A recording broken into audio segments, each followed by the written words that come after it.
Hello, everyone. Welcome back to Mr. Speaking. I'm Emily. Hello, Emily. Hi, everyone. It's so great to be back here with you all today. I'm really excited about our chat today because it's something every single English learner needs. Exactly, Paul. Today, we're talking about the most useful English expressions. We're stepping away from the textbook today to look at how people actually talk in the real world. Right. That's such an important point. When you learn from a textbook, you learn perfect formal sentences. But then you travel or watch an American movie and you realize nobody really talks like that. I know, right? It can feel really confusing. You might think, I studied for years. Why don't I understand them? It's usually because native speakers use everyday expressions to connect their thoughts. Totally. Expressions are like the glue in a conversation. They hold everything together. And when you learn just a few of them, you instantly sound more natural and relaxed. For sure. And that brings us to our first big idea today. Why do these expressions matter so much? It's not just about sounding like a native speaker, it's about building a connection. Yeah, connection is the perfect word. When you use a natural expression, you show the other person that you are engaged. You're showing them that you feel the emotion of the conversation. Exactly. Textbooks teach us how to share information, but expressions teach us how to share feelings. And that's what makes a conversation actually fun. Let's start with some really practical examples. I think greetings are the best place to begin. In school, we all learn to say, "Hello, how are you?" We do. And how are you is perfectly fine. But in real life, between friends or coworkers, we usually use something a little more casual. Yeah, my favorite one is definitely, "How's it going?" It's so friendly and simple. You can say it to the barista at the coffee shop or to your best friend. How's it going is a classic. I use it every single day. Another really common one is, "What's up?" It's very relaxed, and it's perfect for when you see someone you know well. Right, but "what's up" can be tricky for learners. A lot of people don't know how to answer it because it's not exactly asking how you feel, is it? That's a great point. When someone says, "What's up?" they're basically asking what is happening in your life right now, or even just saying a quick hello. Yep. So if someone says, "What's up?" you don't need a long story. You can just say, "Not much. You?" Or, "Just working. How about you?" It's just a friendly bounce back. I love that. "Not much. You?" is the perfect response. It keeps the rhythm of the conversation moving. Okay, let's move on to expressions we use for agreeing with someone. Oh, this is a huge category. When someone says something you agree with, you don't want to just say yes over and over again. That sounds a bit robotic. Totally. And actually, the word totally is a great expression for this. If someone says, "That movie was amazing," you can just say totally. Exactly. Totally just means I completely agree with you. Another one I use all the time is "for sure." It's smooth, it's easy, and it sounds very positive. For sure is wonderful. But my absolute favorite expression for agreeing is "I know," right? It is everywhere in American English these days. Oh yeah, I know, right? Is huge. But let's explain how it works, because it sounds like a question, but you're not actually asking for an answer, are you? No, not at all. It's a rhetorical question.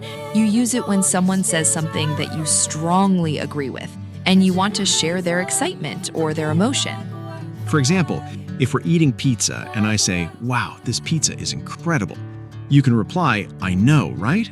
It means I agree and I am also excited about this pizza. That's the perfect example. It creates a shared moment. Okay, what about when we want to make a transition or when we want to share our honest opinion? Well, the most common one is definitely "to be honest." Native speakers use this all the time before they share a real feeling or a direct opinion. Yes, "to be honest" is like a soft cushion. It prepares the listener. If someone asks, "Did you like the book?"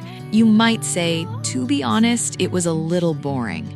Right. It makes you sound very genuine and polite, even if your opinion is a little bit negative. Another good word for this is "actually." Oh, actually is so useful. A lot of beginners confuse actually with currently because of their native language. But in English, actually means in reality or in fact. Exactly. We use it to politely correct a misunderstanding. If someone says, "You're from New York, right?" you can say, "Actually, I'm from Chicago." It's much softer than just saying no. English speakers love to soften their words to stay polite and friendly. Speaking of friendly, let's talk about apologizing. Good idea. In formal situations, we say, "I apologize." Or for bigger mistakes, we say, "I'm so sorry." But what about tiny everyday mistakes? For small mistakes, like bumping into someone or dropping a pen, you will hear people say, "my bad." It's very casual and fast. Yeah, "my bad" just means that was my mistake, sorry. And if someone says "my bad" to you, you need a good expression to respond, right? Exactly. You don't want to say, "you are forgiven." That sounds like a king talking to a servant. Totally. The absolute best response is "no worries." It's friendly, it's warm, and it tells the person that everything is perfectly fine. No worries is the best. It's almost replaced "you're welcome" in a lot of situations too. If you say, "thank you for the coffee," I can just say, "no worries." Right. It means it was no trouble at all. Another good one is "no problem." They both give that relaxed, happy energy that we use in daily life. Let's look at another situation. Sometimes in a conversation, we want to make sure the other person understands us. What do we say then? A great expression for that is, "does that make sense?" We use it after we explain something complicated, just to check if the listener is following along. Yes, it's so much kinder than asking, "do you understand?" Asking, "do you understand?" can sometimes sound a little bit aggressive or strict. For sure. "Does that make sense?" puts the responsibility on the speaker. It's like asking, "did I explain this clearly enough for you?" It's very polite. And if it does make sense, the listener can just reply, "yeah, makes perfect sense."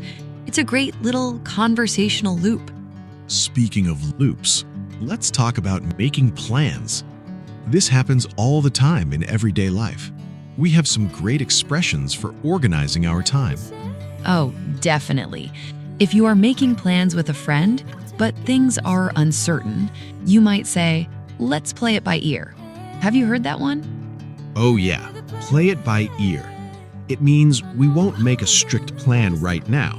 We'll just see how we feel later and decide then. It's very flexible. Exactly. If it rains, we stay inside. If it's sunny, we go to the park. We just play it by ear. It takes the pressure off the schedule. Another one I love for plans is "sounds good." When someone suggests an idea, instead of saying "I agree with your proposal," you just say "sounds good." Sounds good is the ultimate easy answer. Want to get dinner at 6? Sounds good. I'll call you tomorrow. Sounds good. You can use it for almost anything. It really is a lifesaver. And what if you are waiting for news from someone? Like a friend is at a job interview and you want to hear what happens. You can tell them, "keep me posted." It means keep giving me updates when you have new information. It shows you care about their situation. Yeah, "keep me posted" is great for friends. And it's also perfect for the office. You hear it at work all the time when people manage projects together. Totally. Now, let's talk about how to actually learn and remember all these expressions. Because listening to us talk is great, but you have to use them. Right. This is where a lot of students get stuck. They try to memorize long lists of idioms and phrases, and it just becomes overwhelming. Exactly. Please don't try to memorize a dictionary of phrases. Our brain doesn't work that way. If you try to learn 20 expressions today, you'll forget them all by tomorrow. So, what's a better mindset? I always suggest picking just 1 or 2 expressions a week. Make them your focus phrases for that week. I love that idea. If you pick "no worries" this week, just focus on that one. Try to notice it when you watch Netflix. Try to read it in your books. Yep, write it on a sticky note and put it on your computer. And then try to use it in a real conversation or an email at least once. Context is everything. You have to see how real people use the phrase. Notice their face, notice their tone of voice. Do they smile when they say it? That's such a great point, Emily. A lot of these expressions depend on the tone of voice. Totally with a smile is very different from totally with an angry face. I know, right? Language is alive. It's not just text on a page. And speaking of being alive and connecting, we have a quick favor to ask all of you watching. Yeah, if you are enjoying this conversation and finding these expressions helpful, please take a second to hit the like button and subscribe to the channel. It really helps Mr. English Channel grow, and it allows us to keep making these fun, free lessons for you. We love building this community together. For sure, and we want to hear from you too. Leave a comment below and tell us what is your absolute favorite English expression, or which one is the hardest for you. We read every single comment, and we get so many great ideas from you guys. So please drop a comment down below and join the chat. Okay, let's get back into it. We talked about great expressions and how to learn them, but we also need to talk about common mistakes learners make with expressions. Yes, this is angle number 4, and it's super important. The biggest mistake, without a doubt, is trying to translate an expression word for word from your native language.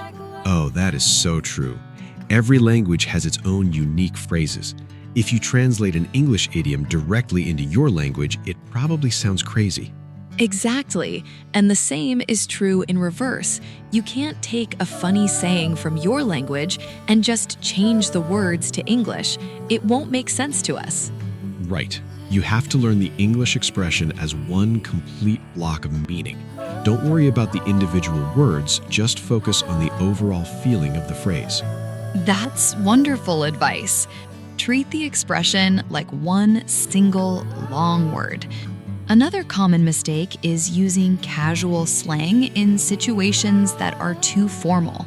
Oh yeah, we talked about "what's up" earlier. It's a great phrase for friends, but you probably shouldn't walk into a big job interview and say, "What's up, boss?"